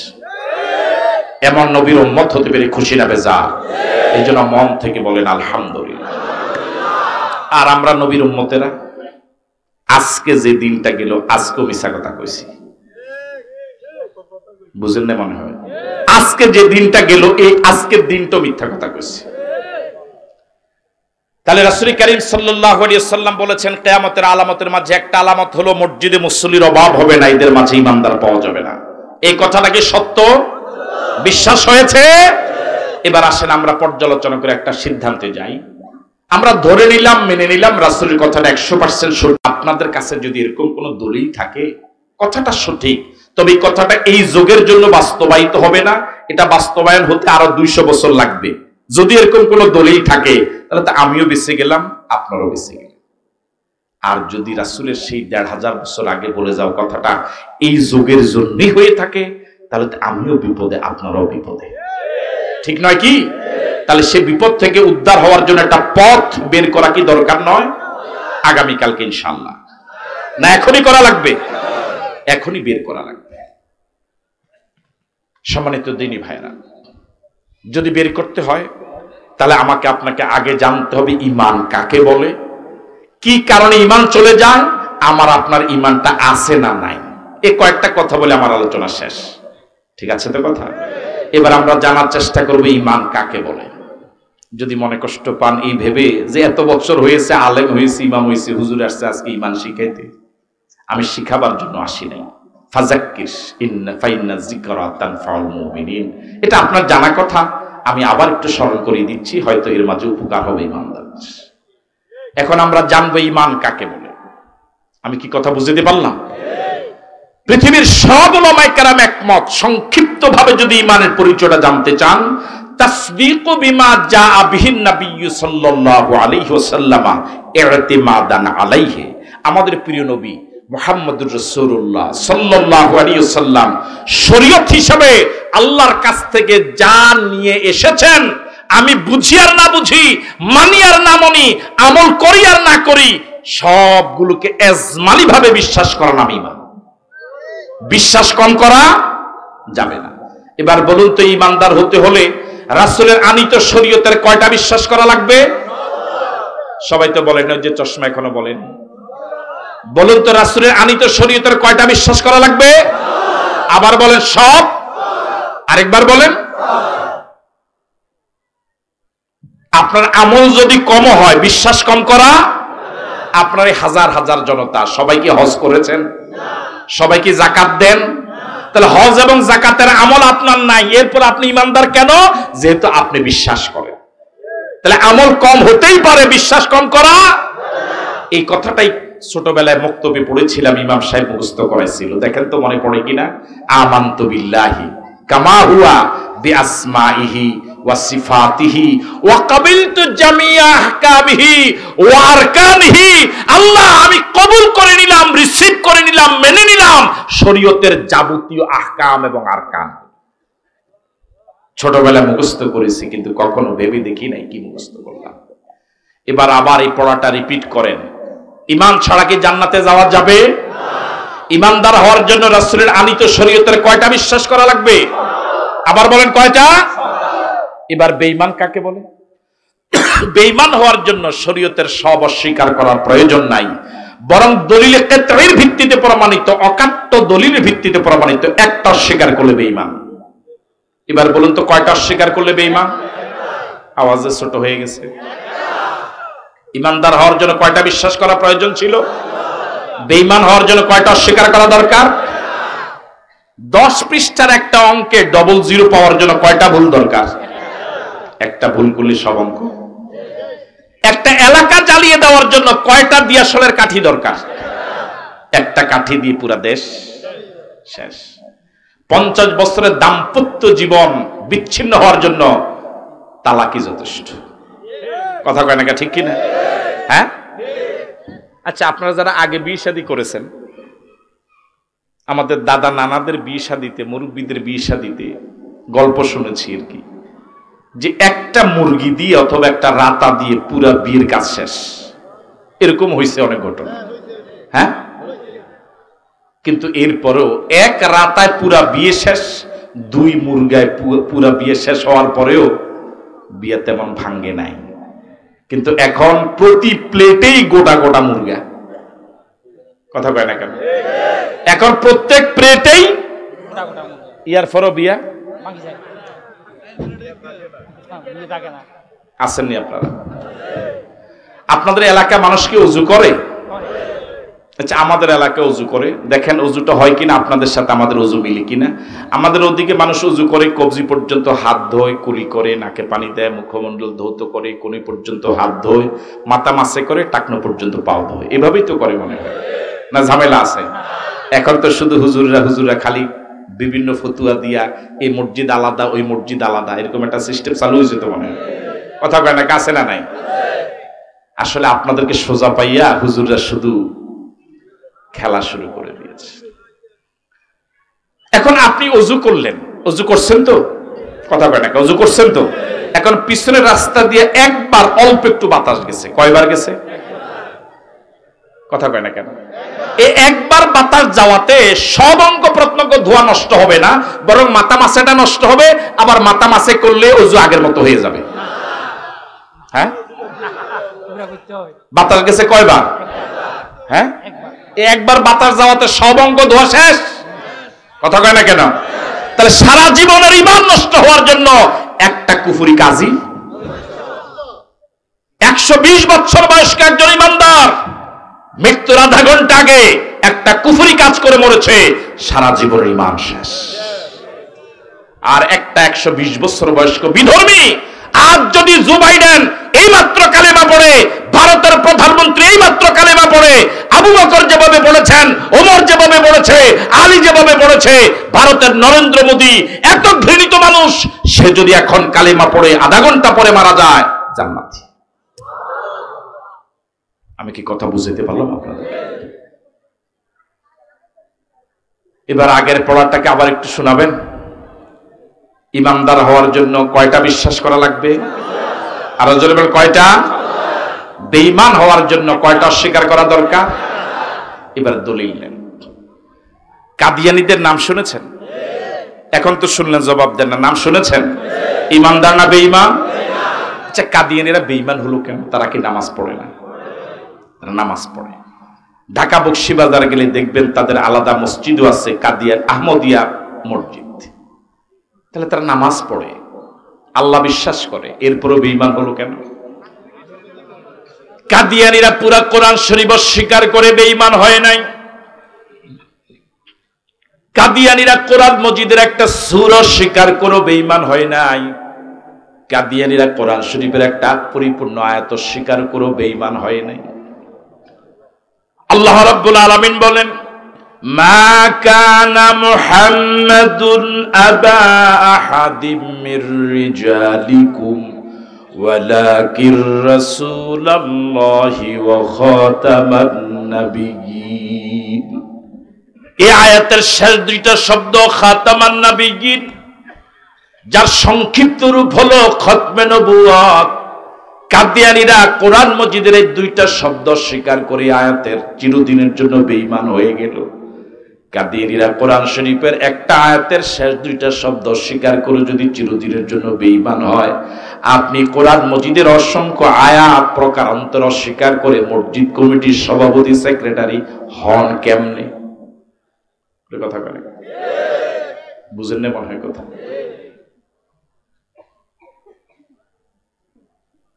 এবার দ্বিতীয় দলিল শুনুন। রাসূল করিম সাল্লাল্লাহু আলাইহি ওয়াসাল্লামের জামানায় দুইজন লোক ঝগড়া লেগেছে। এর মাঝে একজন হলো ইহুদি আর একজন হলো মুসলমান। তারা ঝগড়া লেগেছে কিন্তু নিজেদের মাঝে মিট হতে পারে নাই। তারা সিদ্ধান্ত নিয়েছে তৃতীয় একজনের কাছে যাবেন, তিনি যে রায় দেন এই রায় মেনে নেবেন। কিন্তু এখন যাবেন কার কাছে? ইহুদি মুসলমানকে প্রস্তাব দিয়ে বলল, চলো মুহাম্মদের কাছে যাই। আল্লাহু আকবার বলবে। যদিও আমি মুহাম্মদকে নবী মানি না, আমি মুহাম্মদকে নবী না মেনে মুহাম্মদের প্রতি আমার এমন আস্থা, এমন বিশ্বাস, আমি যদিও তার ধর্মের লোক নই, কিন্তু আমার বিশ্বাস তিনি আমার প্রতি বেইনসাফি করবে না। আর আস্তে করে সুবহানাল্লাহ। ইহুদি প্রস্তাব দিল আল্লাহর নবীর নাম, কিন্তু মুসলমান প্রস্তাব দিয়ে বলল মুহাম্মদের কাছে নয়, চলো ইহুদিদের নেতা, তৎকালীন নেতার নাম ছিল কাব ইবনে আশরাফ, বলল চলো কাব ইবনে আশরাফের কাছে যাই। সর্বশেষ আল্লাহর নবীর কাছে আসলেন। আল্লাহর নবী উভয়ের বক্তব্য শুনলেন। দীর্ঘ সময় উভয়ের বক্তব্য শোনার পর আল্লাহর নবী যে রায়টা দিয়েছিলেন সেদিন, এই রায়টা গিয়েছিল ইহুদির পক্ষে, মুসলমানের বিরুদ্ধে। মুসলমান বড্ড বেজার, এই রায়টা প্রত্যাখ্যান করে আল্লাহর নবীর হুজরা থেকে বেরিয়ে গেলেন। আল্লাহর নবীর দরবার থেকে বেরিয়ে ইহুদিকে পাল্টা প্রস্তাব দিয়ে বলল, আমি এই রায় মানি না, আমি এই বিচারের সানি বিচার করব। সানি বিচার তো বুঝেন, আদালতের ভাষা যাকে আপিল বলে। কি বলে? ইহুদি প্রস্তাবে রাজি হয়ে গেল। ইহুদি বলল, তুমি যে আদালতে যাও আমার কোনো আপত্তি নাই, যতবার বিচার করো আমার কোনো আপত্তি নাই। তার কারণ আমার মনে বড় বল, যেই দরবারে যাও, যে আদালতে যাও, বিচার আমিই পাবো। ইহুদি এবার প্রশ্ন করলো, কার কাছে যাবে? মুসলমান প্রস্তাব দিল হযরত ওমর ফারুকের নাম। মুসলমানের চিন্তা হলো, ওমর বড় রাগী মানুষ, বিধর্মীদেরকে সহ্যই করে না। যদি হযরত ওমরের আদালতে মামলাটা নেওয়া যায় তাহলে আমি বিচার পাবো। হযরত ওমরের আদালতে যাওয়া হলো। হযরত ওমর ফারুক রাদিয়াল্লাহু তাআলা আনহু উভয়ের বক্তব্য শুনলেন। এবার হযরত ওমর মুসলমানকে জিজ্ঞেস করলেন, আমার কাছে মামলা নিয়ে আসার আগে কি আর কারো কাছে গিয়েছিলেন? মুসলমান বলল, হ্যাঁ গিয়েছিলাম। কার কাছে গিয়েছিলে? মুহাম্মদুর রাসূলুল্লাহ সাল্লাল্লাহু আলাইহি ওয়াসাল্লামের কাছে গিয়েছিলাম। তিনি কি রায় দিয়েছিলেন? আল্লাহর নবী যে রায়টা দিয়েছেন সেই রায়টা উপস্থাপিত হলো। হযরত ওমর ফারুক জিজ্ঞেস করলেন, আল্লাহর নবী রায় দেওয়ার পর আমার কাছে কেন এসেছো? মুসলমান বলল, সানি বিচার করবার জন্য এসেছি। হযরত ওমর ফারুক রাদিয়াল্লাহু তাআলা আনহু বললেন, এই মামলার সানি বিচার আমি খুব ভালো জানি, একটু অপেক্ষা করো। হযরত ওমর হুজরার ভিতরে গেলেন। স্বল্প সময়ের ব্যবধানে নাঙ্গা তলোয়ার নিয়ে বের হলেন। কিছু বুঝুটার আগেই নাঙ্গা তলোয়ার দিয়ে এমন জোরে এক আঘাত করলেন, এক আঘাতে দেহটা থেকে মাথাটা আলাদা হয়ে মাথা এক জায়গায়, দেহ আরেক জায়গায় পড়ে গেল। ইহুদির সামনে ঘটনা ঘটল। সে কিংকর্তব্য বিমূঢ় হয়ে গেল, নিজেকে অপরাধী ভাবা শুরু করলো। এই একটা ঘটনায় ওমর একটা মানুষকে মেরে ফেললো। এক কান দুই কান হতে হতে গোটা দেশ বিধর্মীরা বলা শুরু করলো। এতদিন মুসলমান বিধর্মীদেরকে মারত, এখন নিজেরা মারামারি করে। আল্লাহর নবীর কানে কথাটা গেলেন। রাসূল করিম সাল্লাল্লাহু আলাইহি ওয়াসাল্লাম নিজে চিন্তিত হয়ে পড়লেন, ওমর কাজটা করতে গেল কেন? এমন সময় যেই লোকটা হযরত ওমর হাতে মারা পড়ল, ওর পরিবারের জীবিত সদস্য যারা আল্লাহর নবীর কাছে হযরত ওমরের ব্যাপারে কিসাস দাবি করলেন, মামলা দিলেন। কিসাস মানে তাদের দাবি হলো তাদের মারা পড়া লোকটা ছিল নিরপরাধ, হযরত ওমর নিরপরাধ লোকটাকে মেরেছে, সুতরাং ওমর এই লোকটাকে যেভাবে মেরেছে ওমরকে ওভাবে মারতে হবে। এই ঘটনাটা ছোট্ট ঘটনা নয়, গোটা দেশ নীরব হয়ে গেল, নিস্তব্ধ হয়ে গেল, নিতর হয়ে গেল। গোটা দেশ তোলপাড় শুরু হলো। ওই ওমরের বিরুদ্ধে কিসাস দাবি করলো, যে ওমর সম্পর্কে আল্লাহ নবী বলেছেন আমার পর আর কোন নবী আসবে না, কোন রাসূল আসবে না, আমার পর যদি আর একজনকে আল্লাহ নবুয়ত দিতেন লাকানা ওমর, তিনি হতেন ওমর। আল্লাহু আকবার। ওই ওমরের ব্যাপারে কিসাস দাবি করা হলো। যে ওমর ফারুক রাদিয়াল্লাহু তাআলা আনহু কালিমা পড়ার পর আল্লাহ নবীকে জিজ্ঞেস করলেন, ইয়া রাসূলুল্লাহ, ইসলাম কি সত্য ধর্ম নন? আল্লাহ নবী বললেন হ্যাঁ। হযরত ওমর জিজ্ঞেস করলেন, আপনি কি সত্য নবী নন? রাসূল বললেন হ্যাঁ। এবার ওমর বললেন, ইসলাম যদি সত্য ধর্ম হয়, আপনি যদি সত্য নবী হন, এখন থেকে আর গোপনে কালেমা, গোপনে ইবাদত নয়, এখন থেকে আল্লাহর গোলামি হবে দিনের বেলায়, কাবার সামনে প্রকাশ্যে। সুবহানাল্লাহ। ওই ওমরের বিরুদ্ধে কিসাসের দাবি করা হলো। আল্লাহ নবী যখন হিজরতের সিদ্ধান্ত নিলেন, রাসূল সাহাবায়ে কেরামকে জানালেন, তোমরা যে যেভাবে পারো মক্কা ছেড়ে মদিনায় চলে যাও, আমি সবার শেষে মদিনায় আসব। সব সাহাবায়ে কেরাম গিয়েছিলেন রাতের আঁধারে গোপনে, একাকী। একমাত্র ওমর, শুধুমাত্র ওমর, কেবলমাত্র ওমর রাতের বেলা হিজরতের জন্য বের হন নাই। দিনের বেলায় সূর্যের আলোতে নাঙ্গা তলোয়ার নিয়ে হযরত ওমর বের হলেন। মক্কাবাসীকে এলান করলেন, আমি খাত্তাবের ছেলে ওমর, আমি রওনা হয়েছি মদিনায়। কেউ যদি চায় তার স্ত্রীকে বিধবা বানাতে, কেউ যদি চায় তার সন্তানদেরকে এতিম বানাতে, আমি ওমরের সামনে যেন এসে হাজির হয়। আল্লাহর কসম করি বলি এমন ঘোষণা দিয়েছিলেন ওমর দিনের বেলায়। একজন লোক ওমরের তলোয়ারের সামনে আসার সাহস পায় না। যুবকেরা, ওমরের উত্তরসূরিকে হওয়া যাবে। জমিনে দিন কায়েমের জন্য যদি রক্তের প্রয়োজন হয়, এই ময়দান থেকে কিছু যুবক কি পাওয়া যাবে? কাদেরকে পাওয়া যাবে? দুহাত তুলে দেখায়।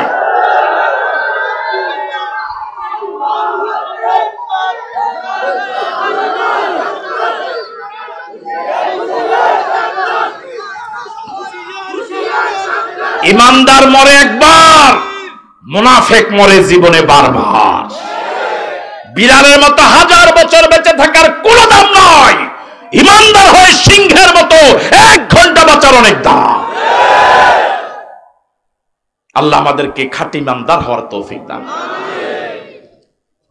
হযরত ওমরের ব্যাপারে যখন কিসাস দাবি করা হলো, গোটা দেশ যখন স্তব্ধ নীরব হয়ে গেল, ঠিক এমন সময় আল্লাহ রাব্বুল আলামিন এই মামলার রায় দিয়া হযরত জিবরাইলকে রাসূলের কাছে পাঠিয়ে দিলেন। সুবহানাল্লাহ।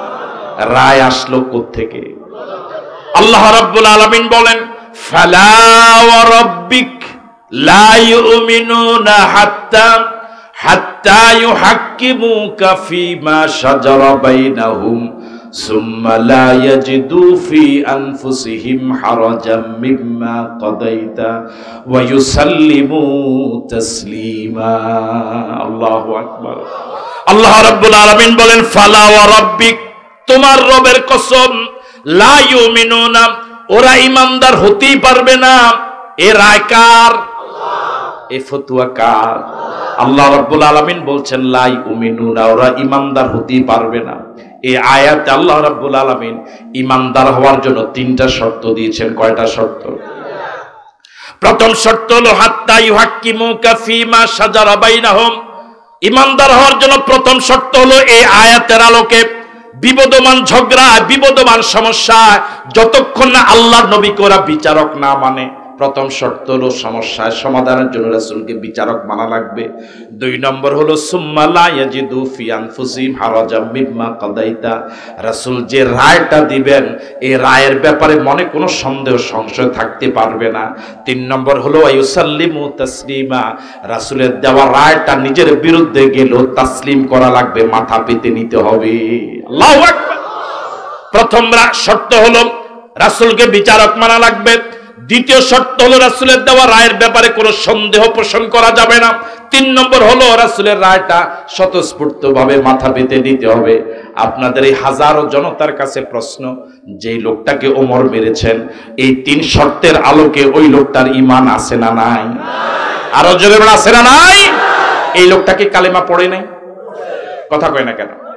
এই লোকটাকে দাড়ি টুপি নাই? আল্লাহ রাসূলকে কি বিশ্বাস করে না? নামাজ রোজা কি করে না? পরকালকে বিশ্বাস করে না? রাসূলকে কি সরাসরি দেখে নাই? রাসূলের পিছনে কি নামাজ পড়ে নাই? এত কিছু করার পরেও বর্তমান পৃথিবীতে রাসূলকে সরাসরি দেখেছে, রাসূলের পিছনে নামাজ পড়েছে, এরকম একজন লোকও কি আছে? তাহলে এই মানের লোককে হত্যা করেছেন, ইমানদার অবস্থা না বেঈমান? এই লোকটা যখন রাসূলের রায় প্রত্যাখ্যান করেছে, সাথে সাথে ঈমান। এবার বলুন তো, ইমানদার হওয়ার জন্য কয়টা বিশ্বাস করা লাগবে? এ তো ভুলে গেছে। ইমানদার হওয়ার জন্য কয়টা বিশ্বাস করা লাগবে? বেঈমান হওয়ার জন্য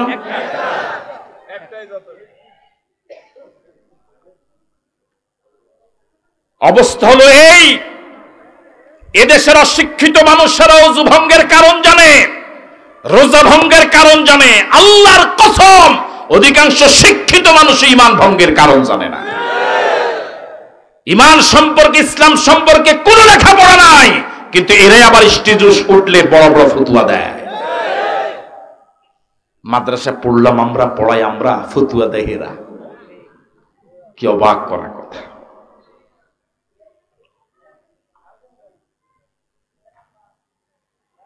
রাঘব নেই তো কথা। তাহলে ইমানদার হওয়ার জন্য কয়টা বিশ্বাস করা লাগবে?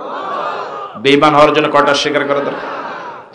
এবার সূরা নিসার প্রথম আয়াতটা, যেটা বিয়ের খুতবাতে উলামায়ে কেরাম পড়েন, একটু শুনেন। সূরা নিসার প্রথম আয়াতে আল্লাহ রাব্বুল আলামিন বলেন, ইয়া আইয়ুহান নাসুত্তাকু রাব্বাকুমুল্লাযী খালাকাকুম মিন নাফসিন ওয়াহিদা ওয়া খালাকা মিনহা যাওজাহা ওয়া বাসসা মিনহুমা রিজালান কাসীরান ওয়া নিসা। আছেন আপনারা? আল্লাহ রাব্বুল আলামিন গোটা পৃথিবীর মানুষ সৃষ্টির তথ্য জানাচ্ছেন। ইয়া আইয়ুহান নাস, হে মানব সমাজ, মানব মণ্ডলী, ইত্তাকু রাব্বাকুম, তোমরা তোমাদের ওই রবকে ভয় করো, আল্লাযী খালাকাকুম, যিনি তোমাদেরকে সৃষ্টি করেছেন, মিন নাফসিন ওয়াহিদা, এক আত্মা থেকে। এই এক আত্মার নাম হলো আদম। নাম কি? আরো জোরে কর। ওয়া খালাকা মিনহা যাওজাহা, আল্লাহ আগে আদমকে বানালেন, এরপরে আদম থেকে তার স্ত্রীকে বানালেন। এবার আল্লাহ পাক বলেন, ওয়া বাসসা মিনহুমা রিজালান কাসীরান ওয়া নিসা। আদম এবং হাওয়া বানানোর পরে আল্লাহ এই দুইজন থেকে তামাম পৃথিবীর সব নরনারীকে সৃষ্টি করেছেন। তাহলে আমাদের আদি পিতার নাম কি? আরো আস্তে কম, আরো জোরে বলেন। আমরা কার সন্তান?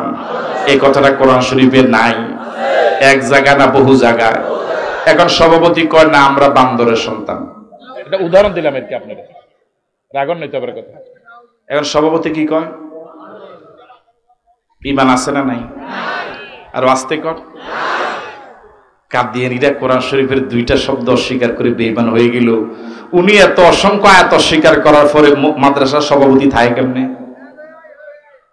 কথা বুঝেন নাই মনে হয়। তাও বলে আজকে 20 বছর গেলে সভাপতি। ওনাকে দিয়ে আমি উদাহরণ দিলাম। বর্তমান সমাজে এই জাতীয় লোক আছে না নাই? আরো জোরে আছে না নাই? বিশ্বাস করুন, এদেশের হিন্দুরা, বৌদ্ধরা, খ্রিস্টানেরা ইসলামের এত ক্ষতি করে নাই যত ক্ষতি করেছে মুসলমান নামধারী মুনাফিকেরা। এখনো বিধর্মীরা, হিন্দুরা উলামায়ে কেরামকে দেখলে ইজ্জত করে হাতের বিড়ি ফেলে দেয়। এখনো বিধর্মীরা উলামায়ে কেরামকে সম্মান করে। বিধর্মী নারীরা উলামায়ে কেরাম মুসলমান দেখলে মাথার ঘোমটা টেনে দেয়। এদেশ উলামায়ে কেরাম কোরআন সুন্নাহ ইসলাম মসজিদ মাদ্রাসার বিরুদ্ধে যত ক্ষতি করেছে, যত কথা বলেছে, সব তথাকথিত মুসলমান নামধারী মুনাফিক। তাহলে কেউ যদি বিশ্বাস করে, আকীদা পোষণ করে মানুষ আদম সন্তান নয়, ঈমান থাকবে না যাবে? যদি দাড়ি থাকে, টুপি আছে, নামাজ পড়ে, কোরবানি দেয়, জুমাতে যায়, ঈদের নামাজ পড়ে, তাহলে বুঝা গেল জমিনে বহু দাড়িওয়ালা টুপিওয়ালা বেঈমান আছে। ঠিক নয় কি? তা ১৫০০ বছর আগে রাসূলের বলে যাওয়া সে হাদিস, মসজিদে মুসল্লির অভাব হবে না, কিন্তু এদের মাঝে ইমানদার পাওয়া যাবে না। কালেমা পড়ার পরে, নামাজ পড়ার পরে মানুষ কিভাবে বেঈমান হয় বুঝাইতে কি পেরেছি? আপনারা তো মনে করেছেন ছোটবেলায় একবার খলিফা কাটছে, এটা নেয় কে? এটা কথা কয় না, ঠিক কিনা? আপনাদের তো সিংহভাগের ধারণা একবার যেহেতু মুসলমান হয়েছে ছোটবেলা, কেনা বানাইছিল মুসলমান? খলিফা।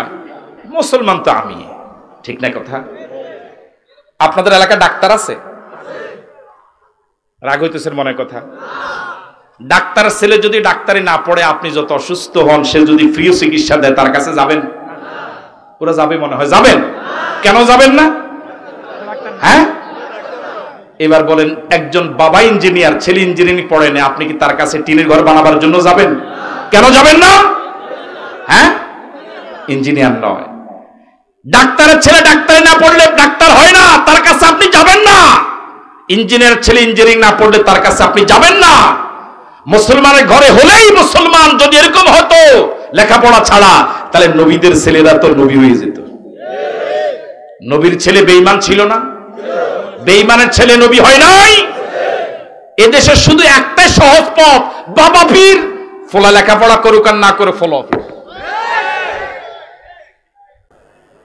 ডাক্তারের ছেলে ডাক্তারে না পড়লে কোনোদিন তার কাছে আপনি যান না। আল্লাহ পাক এই বেলায়াত, আল্লাহর ওলির এই ফতটা শুধু হেতাগো বংশে দিয়ে রাখছে, আর আম করে দেন। এটা কত হইল? উনি জীবনে একবার ফিসা বইছে, আল্লাহ হেতাগুলোকে কন্টাক্ট করে লেছে, এতার বংশে যত আইব সব আল্লাহর ওলি, আর এতার মুরিদ জীবনে এতার তো বেশি ইবাদত করলো কি হইতো না? এটা ইজারা লই লাইছে উনি। আপনারা আসেন বুঝি আমার কথা। এটা উনি কি লই লাইছে? ইজারা। আমার ভাইয়েরা, আমি হাসির খোরাক দেই নাই। এদেশের মানুষদেরকে সহজ সরল পেয়ে যা খেলাটা খেলতেছে এরা,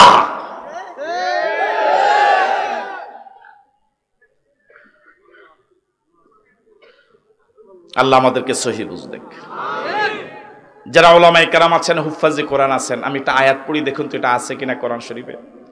ওয়া আহাল্লাল্লাহুল বাইয়া ওয়া হাররামার রিবা, আছে কোরআন শরীফে? লিজ্জাকার মিসলু হাজ্জিল উনসায়াইন, এটা কি কোরআন শরীফে আছে? আল্লাহ রাব্বুল আলামিন বলেছেন, দুই মেয়ে যা পাবে, এক ছেলে তা পাবে। এটা কার আইন? আরো জোরে বলেন, কার আইন? এই জমিনের আসল মালিক কে? আপনি যে নকশা পর্সা খতিয়ান যে আপনার নামে, তাহলে আপনি কি? আপনি হলেন পাহারাদার। কথা বলেন, ঠিক নয় কি? এই জমিনের মূল মালিক কে? আপনি। এবার আপনাদের হাজার জনতার কাছে প্রশ্ন, এই জমিনটা বন্টন করার পরে কে কতটুকু পাবে, কতটুকু অংশ পাবে? এই বন্টন করার অধিকার কি পাহারাদারের থাকা উচিত, না যিনি মূল মালিক তার থাকা উচিত? হ্যাঁ, মূল মালিক। এই জন্যই বাবা জীবিত থাকতে কোনোদিন সন্তান ওয়ারিশ হয় না। আল্লাহ রাব্বুল আলামিন জমিনের মূল মালিক। আপনার বুঝে আসুক আর না আসুক, তিনি বন্টন করে দিয়েছেন। দুই মেয়ে যা পাবে, এক ছেলে তা পাবে। এবার আমার ডানে যিনি বসা, উনি এই আয়াতটা শুনে মন্তব্য করলেন যে আমার বুঝে আইয়ে না, ওনার বেলে বুঝে আইয়ে না। এরকম আছে না? রাগন নিকো না, সরি, রাগন না চাই না। কিছু মানুষ তো আছে আটকা খেবি যাই, হ্যাঁ, এরকম না তো। উনি কইল যে না, আমার এটা বুঝে আইয়ে না, ওনার বুঝে আইয়ে না, ওনারে বুঝ দিয়ে আল্লাহ চলে বলে কথা কয় না। উনি কয় না, মহিলাদেরকে আল্লাহ কেন ঠগাইছে, আমি এটা মানি না, আমার তো ভাল লাগে না, ওনার তো ভাল লাগে না বলে। ইমান আছে না নাই? হ্যাঁ, কবে যাইব? গেছে গা। উজু গেলে তো কিছু আওয়াজ হয়, আওয়াজ না হইলে কিছু গন্ধ হয়, কিন্তু ইমান যে গেছে আওয়াজও নাই। ঠিক আছে কথা? আল্লাহ রাব্বুল আলামিন কোরআন মাজিদে বলেছেন, আলা লাহুল খালকু ওয়াল আমর, সৃষ্টি যার, আইন চলবে তার। এটা কার আইন? এ কথাটা কার? আল্লাহ রাব্বুল আলামিন বলেছেন, আলা লাহুল খালকু ওয়াল আমর, সৃষ্টি যার, আইন চলবে তার। এই কথা কি কোরআন শরীফে আছে? মসজিদের ইমাম সাহেবের কণ্ঠ যদি ভালো হয়, ইমামতির হাদিয়া বাড়ে। একই ইমাম সাহেব এই আয়াত দিয়া যদি জুমাবারে ওয়াজ করে ইমামতি, বুঝেন নাই মনে হয় কথা। ইমাম সাহেবের কেরাত যদি খুব সুন্দর হয়, সুললিত কণ্ঠে তেলাওয়াত করে, চমৎকার কণ্ঠে তেলাওয়াত করে, বেতন। যেতে নামাজ পড়ে না তেও যদি মিটিং এ বই কর না, কলজাটা ঠান্ডা হয়েছে কি ইমাম সাহেবের কেরাত, কথা কেন ঠিক কিনা, ইমাম সাহেব বেতন বাড়াই দেন।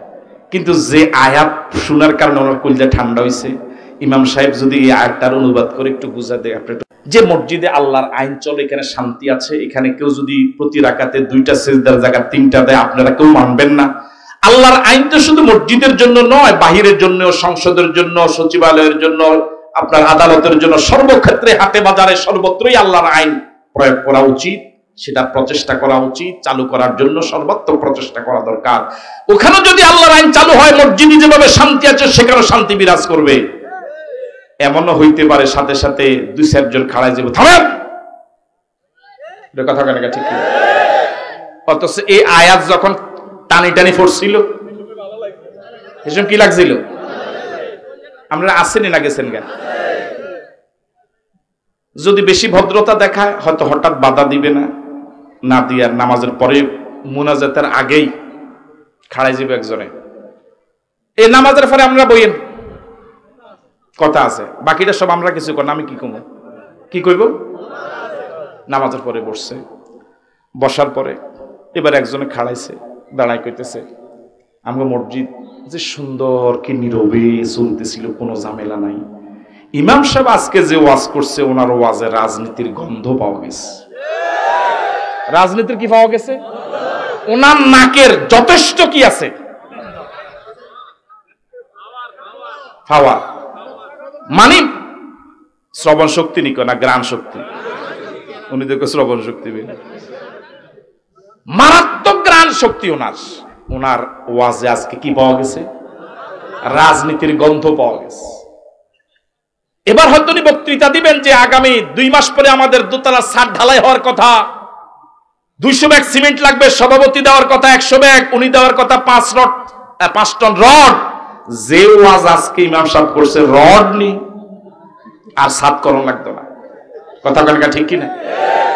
এখন সব মুসল্লি একযুগ হয়ে যাবে, ভাই আমাদের মসজিদে ছাদ দরকার, এখন কি করা এটা কোন কয়, ইমাম সাহেব থাকলে ছাদ করণ যাইতো না। আজকের ওয়াজে সভাপতি কানো যদি যায়, সিমেন্ট শেষ, সবাই মিলে সিদ্ধান্ত নিবে, হুজুর আমি কি কথা বুঝতে পারলাম। ইমাম সাহেবের ওয়াজে কিসের গন্ধ পাওয়া গেছে, এক লোক ওয়াজে শুনছে, নতুন চাঁদ দেখলে মুনাজাত দেওয়া লাগে, কি দেওয়া লাগে, কথা কয় না কেন। আমাদের দেশে তো সাধারণত রোজার চাঁদ যতজন লোক দেখে, ঈদের চাঁদ একটু বেশি দেখে। তো ঈদের চাঁদ দেখার জন্য সব যুবকেরা, ছেলেরা সব রাস্তায়। ঠিক এমন সময় ওই লোক, যে লোক ওয়াজে শুনছে, নতুন চাঁদ দেখলে মুনাজাত দেওয়া লাগে, তুমি বাথরুমে গেছে, কোথায় গেছে, হঠাৎ ছেলেরা চাঁদ বলে চিৎকার দিছে, ওনার বাথরুম কিন্তু পুরা লোড হয়, আনলোড হয় নাই, মোটামুটি আধা মাথা সাইরা। উনি আইসা মুনাজাত নিয়ে আবার সুইটটা যায় জন্য কি দিছে, মুনাজাত দিয়ে কই, না লিল্লাহ, এবারকার চাঁদে যে গন্ধ, চাঁদেরই গন্ধ না হাতে গন্ধ, আর ওয়াজতে কোন গন্ধ কোথায়। তাহলে ইমাম সাহেবের ওয়াজে রাজনীতির গন্ধ না তার ইমানে গন্ধ। ইমাম সাহেব খাড়াইয়া বক্তৃতা দিয়েছে, এত দূর থেকে গন্ধ পাইছে, হে তার ইয়ানে ইমানটা যে নষ্ট হয়ে গেছে, বহু আগে এটার গন্ধ পায় না, কথা বলেন ঠিক নয় কি। এই জাত বেয়াদব সমাজে আছে না নাই, আমাদের ওলামায়ে কেরামের ঐক্যের সুযোগে আজ এরা বেয়াদবি করার সাহস পাচ্ছে। এই জাতীয় 2-1টা বেয়াদবকে যদি জানাজাবিহীন খাদানো যাইতো, সব সোজা হয়ে যেত। আমরা তো পারি না লোভের কারণে, শুধু ফতুয়াবাজি, এ বালানা, এ কৌমি, এ আলিয়া, এ পাসকল্লি, এ উষা টুফি, এ শুধু আমরা হুজুররা কাজ্জা কইরা শেষ। রাগ হইতেছে মনে কথা। সম্মানিত দিনী ভাইরা, কিরে ভাই আমার যে লাগাই দিলেন, আনতেন না, বাসার ভাই কই আসতেছে, মানে লইয়াইয়েন না কা।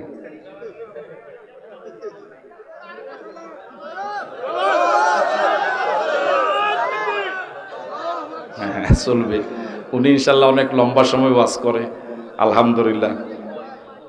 আমি তো মূলত শিক্ষক মানুষ, আমার সুর মুর এগুলো নাই, এগুলো পারি না। এই জন্য আমি শিক্ষক মানুষ, বেশি রাত আমি আলোচনা করি না, 1-1.5 ঘন্টায় কথা বলি। সর্বশেষ যে কথাটা আপনাদেরকে বলবো, আজ আমাদের কথাগুলো আপনাদের কাছে খারাপ লাগতে পারে, আমাকে শত্রু মনে হতে পারে, আল্লাহর কসম করে বলি, যেদিন হাসরের ময়দান কায়েম হয়ে যাবে, পায়ের নিচের জমিন যেদিন তামা হবে, মাথার উপরে যেদিন সূর্য এসে যাবে, মানুষগুলো যেদিন পানি পানি বলে চিৎকার করবে, নবী রাসূলুল্লাহ পর্যন্ত যেদিন নাফসি নাফসি রব উঠাবে, সেদিন হলেও মনে হবে আমাদের কথাগুলো সঠিক ছিল। আজ যাদের পিছনে আপনি ঘুরঘুর করে ঘুরেন, আপনজন মনে করেন, সেদিন মনে হবে তার থেকে বড় শত্রু আপনার জীবনে আর কেউ ছিল না। ঠিক নয় কি আমার ভাইয়েরা? আপনার বিরুদ্ধে যদি এমন একটা লোক থাকে, যে লোক আপনার বিরুদ্ধে 32টা মামলা দিয়েছে, কয়টা মামলা? সবগুলো মিথ্যা মামলা। আপনি তার মিথ্যা মামলায় জেল খেটেছেন 20 বছর, জীবন যৌবন সব কেটেছে জেলে। 20 বছর জেল খাটার পরে আপনি বেকসুর খালাস পেয়ে, মিথ্যা মামলা জামিন পেয়ে বাড়িতে এসেছেন, বিয়ে করেছেন, নতুন বধূ নিয়ে আপনি শ্বশুর বাড়িতে রওনা হলেন। মনোযোগ আছে আপনাদের? নতুন বধূ নিয়ে রওনা হয়ে বাড়ির একটু সামনে গিয়েই, যে আপনার বিরুদ্ধে 32টা মামলা দিছে, তার বাড়ি হচ্ছে আপনার বাড়ির সামনেই। আপনি গিয়ে দেখলেন তার বাড়ির সামনে একটা পুকুর, ওই পুকুরে ওই লোকটার, যে লোকটা আপনার বিরুদ্ধে 32টা মিথ্যা মামলা দিয়েছে, তার ছোট্ট একটা 2 বছরের ছেলে পানিতে পড়ে গেছে। আপনি কি ছেলেটাকে বাঁচাবার জন্য পানিতে ঝাঁপ দিবেন না? পানিতে নামবেন না? এই ছেলেটা আগুনে পড়ে গেছে, আপনি কি আগুনে হাত দিবেন না? আপনি যদি মানুষ হন, মনুষ্যত্ব যদি আপনার ভিতরে থাকে, আপনার মনে হবে না যে তার বাবা আমাকে এত কষ্ট দিয়েছে, 20 বছর আমার জীবন যৌবন জেলে কেটেছে, মনে হবে না। ঠিক নয় কি আমার ভাইয়েরা? আমরা উলামায়ে কেরাম দেখছি পৃথিবীর হক্কানি পীর মাশায়েখ, দেশের লক্ষ কোটি মানুষ মিছিল সহকারে জাহান্নামের দিকে রওনা হয়ে যাচ্ছে। আমরা জীবনের রিস্ক নিয়ে এই কথাগুলো শুধু বলার চেষ্টা করছি। আমি কি কথা বুঝতে পারলাম আমার ভাইয়েরা? আমার কথা কি কেউ আহত হয়েছেন? যদি কেউ দুঃখ পেয়ে থাকেন, আমি ক্ষমা সুন্দর দৃষ্টি কামনা করছি। বেঁচে থাকলে দেখা হবে কোনো ময়দানে।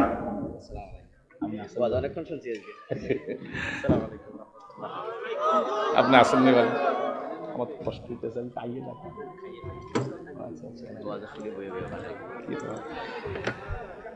জি,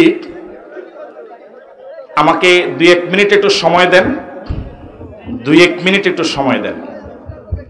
আমরা যদি, আমার কথা যদি কেউ আহত হয়ে থাকেন, আমি দুঃখ প্রকাশ করছি, ক্ষমার সুন্দর দৃষ্টি কামনা করছি। বেঁচে থাকলে দেখা হবে কোন ময়দানে। আর যদি মরে যাই, আল্লাহ যেন আমাদেরকে জান্নাতের পরিচয় করায় দেয়। আপনাদের কারোর সাথে আমার ব্যক্তিগত কোনো শত্রুতা নাই, আপনাদের জমিনের পাশে আমার কোনো জমিন নাই, আপনাদের সাথে আমার কোনো লেনদেন নাই। যতটুকু আছে ভালোবাসা আছে, মহাব্বত আছে, যতটুকু আছে আপনাদের প্রতি শ্রদ্ধাবোধ আছে। সম্মানিত দ্বীনী ভাইয়েরা, আমরা দেশের জন্য দোয়া করি, আল্লাহ আমাদের প্রিয় দেশের স্বাধীনতাকে তুমি হেফাজত করো, স্বাধীনতার বিরুদ্ধে সব ষড়যন্ত্র তুমি নস্যাৎ করে দাও। স্বাধীনতার জন্য 71 যারা জীবন দিলেন, জাতির সূর্য সন্তান বীর মুক্তিযোদ্ধা, ঈমান নিয়ে যারা কবরে গেলেন, আল্লাহ শহীদ হিসেবে কবুল করে নাও। এখনো যে সকল বীর মুক্তিযোদ্ধা জীবিত, আল্লাহ দ্বীনের জন্য কবুল করে নাও। আমাদের দেশের সেনাবাহিনী, এদেশের বিজিবি, এদেশের র্যাব, এদেশের পুলিশ ভাইদের প্রতি তুমি খাস রহমত নাজিল করো। আল্লাহ গোটা দেশের সব মাজলুমদেরকে তুমি গায়বী মদত করো। আল্লাহ তুমি যদি মাজলুমদের দিকে না তাকাও, আল্লাহ মাজলুমদের কথা কে শুনবে মালিক? আল্লাহ তুমি মাজলুমদেরকে আল্লাহ এক এবং ন্যাক হওয়ার তৌফিক দান করো। আয়োজকদেরকে ধন্যবাদ, আপনাদেরকে মোবারকবাদ জানিয়ে আজকের বরেণ্য প্রধান আলোচক, দেশ বরেণ্য ইসলামী চিন্তাবিদ, তৌহিদি জনতার